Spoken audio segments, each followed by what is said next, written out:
Selamat berjumpa kembali di dalam layanan audio Sahabat Seperjalanan. Hari ini adalah hari Selasa 4 Januari 2022. Tema renungan dan saat teduh kita dengan judul Kebaikannya Tak Terhingga. Kebaikannya tak terhingga. Firman Tuhan terambil dalam Mazmur 103 ayat yang kedua sampai dengan keempat. Demikian bunyi firman Tuhan. Pujilah Tuhan hai jiwaku, dan janganlah lupakan kebaikannya. Dia yang mengampuni segala kesalahanmu, yang menyembuhkan segala penyakitmu. Dia yang menebus hidupmu dari lubang kubur, yang memahkotai engkau dengan kasih setia dan rahmat. Mari kita berdoa. Bapa yang di dalam surga ya Tuhan, di dalam suasana masih tahun baru, hari keempat, hari ini 4 Januari, hari Selasa. Kami sebelum memulai banyak harapan dan permohonan kami kepada Tuhan. Biarlah kami memulainya dengan tidak melupakan kebaikannya dan mengingat kebaikannya itu adalah tak terhingga. Dalam nama Tuhan Yesus kami berdoa. Amin. Shalom sahabat seperjalanan yang dikasihi Tuhan, kebaikannya tak terhingga. Mari kita simak baik-baik siapa orang yang paling baik dalam hidupmu. Mari sahabat seperjalanan kita berpikir, siapa orang yang paling baik dalam hidupmu? Kalau ini adalah sebuah kuesioner, pertanyaan yang dibagikan kepada seluruh umat manusia di dalam dunia, lalu memberikan jawaban. Saya meyakini bahwa urutan yang paling teratas orang yang terbaik dalam hidupmu adalah ibumu, bundamu, mamamu sendiri. Dialah yang terbaik. Mengapa ibu demikian memiliki kasih yang sangat luar biasa? Ada banyak analisa. Analisis yang pertama bahwa tatkala seorang ibu itu mencintai anaknya, maka dia sedang mencintai dirinya sendiri. Artinya apa? Karena anak terlahir dari kandungannya, anak terlahir dari darah dan juga berbagai unsur dari tubuhnya sendiri yang terlahir keluar sebagai anaknya sendiri. Sahabat seperjalanan yang dikasihi Tuhan, sedemikian baiknya seorang ibu sampai banyak ibu tidak pernah memikirkan dirinya. Segala sesuatu hanyalah untuk anaknya. Ada pepatah mengatakan, seorang ibu bisa mengurus 10 anak. Jadi satu ibu bisa mengurus 10 anak. Namun 10 anak belum tentu bisa mengurus seorang ibu. Saya banyak bertemu dengan seorang para ibu, para orang tua yang serba salah. Yang serba salah. Dari banyak kasus konseling, biasanya anak itu hitung-hitungan. Saya terus yang mengurus mama. Kenapa anak yang kedua dan yang pertama sebagai si sulung tidak pernah mau mengurus mama? Sudah sekian tahun, sekian lama. Mama terus di rumah saya. Nah, anak-anak yang lain bagaimana? Maka kasih dan kebaikan anak itu ada batasnya. Makanya ada istilah, seorang ibu bisa mengurus 10 anak, 10 anak belum tentu bisa mengurus seorang ibu. Sahabat seperjalanan, mengapa ibu begitu mencintai anaknya? Karena anaknya terlahir dari apa? Dari bagian dirinya sendiri. Allah itu menciptakan kita menurut gambar dan rupa Allah. Sesungguhnya kita itu terlahir dari kandungan rencana Allah, di dalam kandungan katakanlah kebaikan Allah, karena Allah adalah Tuhan, dia roh adanya, lalu menciptakan kita. Jadi kita itu bersumber dari mana asal mulanya? Kita itu bersumber daripada kandungannya Allah. Allah yang mengandung di dalam rencananya, Allah yang merencanakan kita diciptakan sebagai makhluk yang terbaik dan termulia. Diciptakan menurut gambar dan rupa Allah.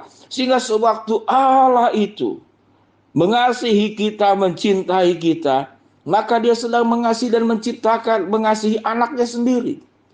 Setiap kita itu disebut sebagai anak-anak Allah sebelum kita jatuh dalam dosa. Setelah jatuh dalam dosa pun kita tetap anak-anak Allah, namun kita sendiri yang melepas hak waris. Kita yang melepaskan diri, bukan Tuhan yang melepaskan kita. Perlu diingat baik-baik. Jadi sewaktu kita meninggalkan Tuhan, jatuh dalam dosa, tidak percaya kepada Kristus, kitalah yang meninggalkan Tuhan. Tuhan tidak pernah meninggalkan kita. Sewaktu kita meninggalkan Tuhan, Tuhan tetap menanti untuk menerima kita dan mengangkat kembali kita sebagai anak-anaknya. Sewaktu hubungan kita putus dengan Tuhan, siapa yang tidak mengakui anak? Bukan Tuhan yang tidak mengakui kita sebagai anaknya, namun kitalah yang tidak mengakui Tuhan sebagai Tuhan dan Bapa kita. Sahabat seperjalanan, pemahaman seperti ini mungkin sahabat seperjalanan baru dengar sekarang. Jadi artinya Tuhan tidak pernah meninggalkan kita. Tuhan tidak pernah melepaskan statusnya sebagai Bapa buat kita anak-anaknya. Namun kitalah yang melepaskan status itu. Kitalah yang meninggalkan Tuhan. Sekalipun kita sudah meninggalkan Tuhan, itu dikatakan kebaikannya tidak terhingga, tidak pernah terputus dan tidak pernah dihentikan. Firman Tuhan jelas mengatakan, pujilah Tuhan hai jiwaku, janganlah lupakan kebaikannya. Dia yang mengampuni segala kesalahanmu, yang menyembuhkan segala penyakitmu, yang menebus hidupmu dari lubang kubur. Dan yang terakhir dikatakan, yang memahkotai engkau dengan kasih setia dan rahmat. Saudara, sesungguhnya yang harus mendapatkan mahkota adalah raja. Raja di atas segala raja. Hanya seorang raja yang beroleh mahkota. Kita ini bukan raja. Kita ini manusia, bahkan pendosa. Bahkan berkhianat, bahkan tidak setia. Bahkan mempermainkan Tuhan, bahkan tidak mengakui Tuhan. Tapi apa yang firman Tuhan katakan? Tuhan memahkotai engkau. Bukan dengan mahkota emas, tapi dengan mahkota kasih setia dan rahmatnya. Kalau kita diberikan mahkota emas, kita sibuk jaga mahkota jangan sampai mencuri.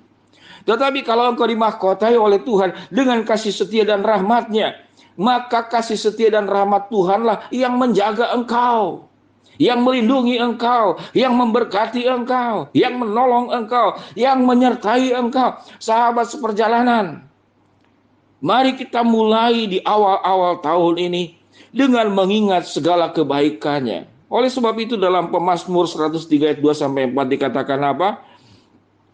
Pujilah Tuhan hai jiwaku dan jangan lupakan kebaikannya. Dia yang mengampuni segala kesalahanmu. Dia yang menyembuhkan segala penyakitmu. Dia yang menebus hidupmu dari lubang kubur. Bayangkan, dari lubang kubur pun Tuhan menebus engkau. Sedemikian luar biasa. Dan yang paling luar biasa, Tuhan tidak hanya memahkotai engkau, tidak dengan katakanlah mahkota emas, berlian, intan, permata. Namun Tuhan memahkotai engkau dengan kasih setia dan rahmat. Sahabat seperjalanan, apakah kita masih menyaksikan kebaikan Tuhan? Kalau kemudian kita hidup itu susah, kita hidup itu dalam problem dan masalah, itu bukan karena Tuhan tidak baik, bukan karena Tuhan tidak memberikan kasih setia, tetapi karena kita meninggalkan Tuhan. Kita melepaskan dari sumber kebaikan yaitu Tuhan sendiri. Mari sahabat seperjalanan mulai hari ini kita bertekad berjanji masih di awal-awal tahun hari ini Selasa 4 Januari 2022. Ya Tuhan, aku akan mengingat kebaikan Tuhan, hidup dalam kebaikan Tuhan. Dan aku tetap lekat bersama dengan Tuhan. Karena Tuhanlah sumber pertolongan yang menyertai, yang menguatkan. Apapun yang engkau minta ada di Tuhan. Kalau saya katakan Tuhan itu palu gada, apa yang lu mau gua ada. Itu yang namanya palu gada, itu dalam bisnis. Tapi kebaikan Tuhan itu adalah palu gada. Apa yang lu mau, apa yang saudara sahabat perjalanan butuhkan, Tuhan sediakan sempurna, lengkap.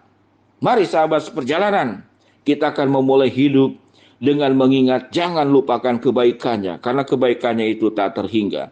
Mari kita berdoa.